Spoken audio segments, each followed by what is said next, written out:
Hello students, इस video में हम लोग जानेंगे कि एक्सेल के अंदर सम इफ फंक्शन का काम क्या होता है। इसके पहले वीडियो में मैंने आपको इफ फंक्शन पे काम करना सिखाया।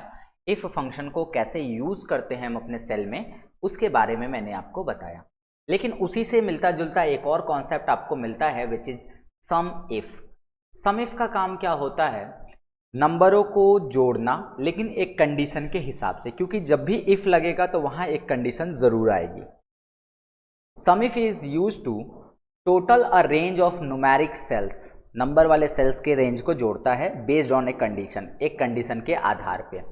जैसे आप सम इफ लिखेंगे, आप रेंज डिक्लेयर करेंगे, फिर क्राइटेरिया डिक्लेयर करेंगे और रेंज टू टोटल करेंगे। मतलब सबसे पहले आप ये बताएंगे कि कहाँ से आपको चीज़ों को जोड़ना है, फिर बताएंगे आप किस कंडीशन के हिसाब से जोड़ेंगे, और फिर बताएंगे कि कौन से वाले सेल को जोड़ना है। ठीक है, उदाहरण के लिए आप अगर ये साइड वाले एग्जाम्पल को देखो तो साइड में आपको A1 से लेकर यहाँ तक का डेटा मिल रहा है, C10 तक का। A1 से लेकर C10 तक का आपको डेटा मिला हुआ है। तो सबसे पहले आप रेंज टू चेक करेंगे कि किस रेंज को चेक करना है, तो हम पूरा रेंज देंगे A1 से लेकर C10 तक। यहाँ पे थोड़ा सा मिस्टेक है, आप A की जगह C कर लेना। ठीक है, तो A1 से लेकर क्या करेंगे, हम C10 तक का रेंज बता देंगे। ठीक है, A1 से C10 का मतलब हुआ कि ये सारा रेंज हमने डिक्लेयर कर दिया। ये बात मैंने आपको बताई हुई है। फिर यहाँ पर कंडीशन में हमने डाल दिया डॉक्टर। तो डॉक्टर का मतलब एक डॉक्टर यहाँ भी है, एक यहाँ है, एक यहाँ है, तो तीन जगह ऐसे डॉक्टर्स हैं। तो तीनों डॉक्टर की सैलरी को हम ऐसे इंडिकेट करा रहे हैं कि ये जुड़ेंगी। ठीक है, मैं पहले इसको साफ कर लेता हूँ, फिर आपको दोबारा से बताता हूँ। ठीक है, तो पूरा रेंज हमने बता दिया कि हाँ, इस पूरे रेंज से हमें डेटा को जोड़ना है। फिर उसमें जोड़ना किसको है, तो डॉक्टर को। तो डॉक्टर एक यहाँ है, दूसरा डॉक्टर कहाँ है, या इसमें ये रहा। तो दूसरा जो डॉक्टर है वो यहाँ है, और तीसरे डॉक्टर का पोस्ट यहाँ है।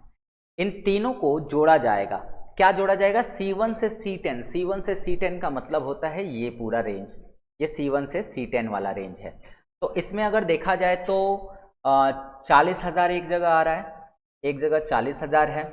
ठीक है, दूसरी जगह जो है वो है 35,000। तो दूसरी जगह हमारे पास 35,000 है, और तीसरी जगह है 25,500। तो तीसरी जगह है हमारा 25,500। तो ये तीनों वैल्यू क्या होंगी, आपस में जोड़ दी जाएंगी। तो जोड़ी जाएंगी तो ये हो जाएगा 0 0 5 0 एंड 4 4 8 2 10। ठीक है, तो इसका आएगा 10,500। Only sum of post doctor, केवल डॉक्टर के पोस्ट का सम आया ये बात।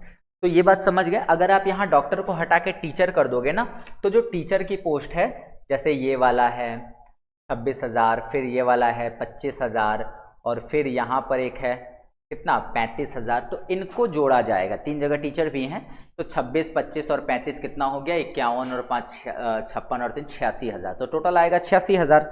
तो इस प्रकार से जो है सम इफ फंक्शन काम करता है। सम इफ के बारे में आप जान गए।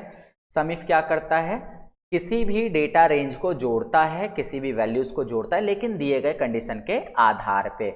यहाँ पर एक छोटी सी मिस्टेक है, आप यहाँ पर C10 कर लीजिएगा, A10 की जगह C10 कर लीजिएगा। मतलब आपको पूरा का पूरा क्या करना है, पूरा का पूरा रेंज जो है वो सेलेक्ट करना होता है। चलिए, तो आशा करता हूँ कि ये बात आपको समझ में आ गई।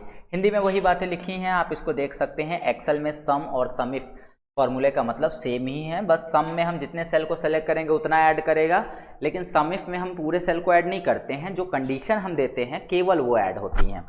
ठीक है, अब अगर बात करें अगला फंक्शन काउंट इफ। जैसे सम इफ है वही काउंट इफ है। सम इफ का काम है जोड़ना, काउंट इफ का काम है गिनना, गिनती करना। ठीक है, तो अगर मैं ऊपर के ही फंक्शन में, ऊपर के ही टेबल में, जो ऊपर टेबल दिया हुआ है उसी में मैं काउंट इफ फंक्शन को यूज करूं तो क्या होगा, जैसे देखो लिखा है काउंट इफ A1 से लेकर A10। अब यहाँ पर A1 से A10 चल जाएगा। कारण क्या है, क्योंकि हमें डॉक्टर्स गिनने हैं, तो पूरा का पूरा डॉक्टर तो हमें इसी में मिल जाएगा ना, इधर तो कुछ ज़रूरी है नहीं। तो इसलिए A1 से A10 चल जाएगा, लेकिन आप ऐसा कर लेना A1 से C10 कर लेना, ताकि पूरा रेंज आपका कवर हो। फिर उसमें गिनना किसको है, डॉक्टर। तो कितनी जगह डॉक्टर है, एक जगह, दो जगह, तीन जगह, तो टोटल 3 इसका रिजल्ट आएगा। काउंट इफ क्या करेगा, दिए गए कंडीशन के हिसाब से शीट के अंदर से डेटा को गिन के निकालेगा कि कितने डेटा टोटल मौजूद है हमारे शीट के अंदर। क्लियर ना?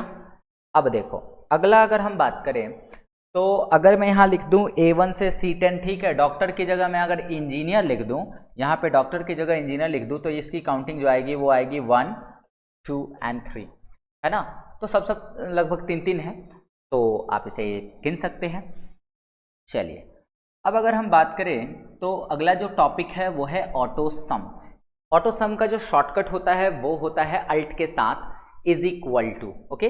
और ऑटो सम का कॉन्सेप्ट ये कहता है कि किसी रेंज को ऑटोमेटिकली जोड़ देना ही हमारा ऑटो सम होता है। क्या है? AutoSum is use to total a range of numeric cells. कोई नंबर है, उसकी एक रेंज है, लगातार है, आप उनको एक साथ जोड़ सकते हो। This icon is available in standard tool bar. ये आइकन जो होता है स्टैंडर्ड टूल बार में भी होता है, होम टैब में भी होता है।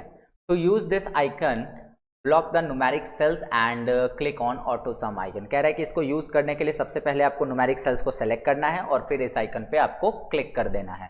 हालांकि आप इसकी जगह अल्ट के साथ इक्वल टू भी दबा के इसे जोड़ सकते हैं, ठीक है। अब इसका कोई स्टेप आपको फॉलो करने की जरूरत नहीं है। आपको सिंपली क्या करना है, आपको सिंपली नंबर्स को सेलेक्ट कर लेना है। जैसे यहाँ पे आप देखो 52, 36, 15, 36 और 45 है, इनको आपने कर लिया ऐसे सेलेक्ट।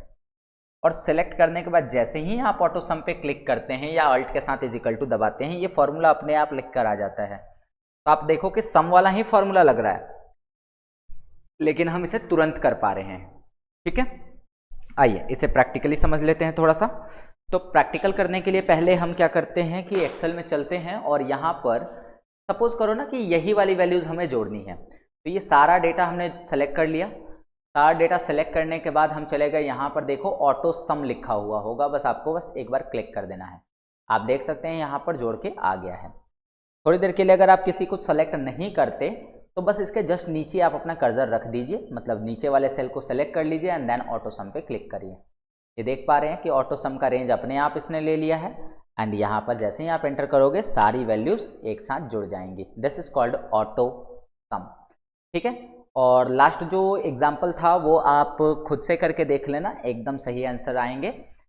चलिए, तो आशा करता हूं कि यहाँ तक अभी तक मैंने आपको जो भी चीज़ें पढ़ाई वो आपको क्लियरली अंडरस्टूड हो गई होंगी, बहुत अच्छे से समझ में आ गई होंगी।